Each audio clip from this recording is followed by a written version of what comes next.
Alam nyo ba, sa 4 na laban ni Manda Baliw na naganap nung 1 taon, 4 din kalaban ang sinabihan niyang adik sa di malaman na rason. C9 adik, BR adik, B-term adik, malala ka talaga tol.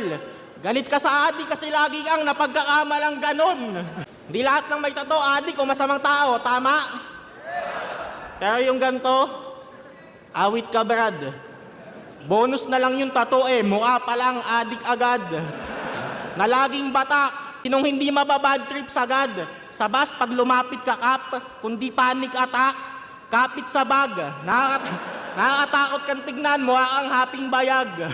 Alam ko mukha din akong masama, pero magpagupit lang ako at mag-ahit, tapos na yung usapan. Mga gantong datingan mo, magbagong buhay ang kailangan. Kung ako, gupit lang at ahit, tanggap na ng tao, di na mo ang illegal. Ikaw bago ka tanggapin ang sambayan ng Pilipino, kailangan mo muna magkumpisal. Mukha kang madaming kasalanan. Nakakadalawang isip ka isama sa Las Piñas. Parang pag nagsama tayo, nakakatakot. Ako palang mag-isa, alanganin na Pag sinama pa kita, babantayan na tayo ng mga tanod.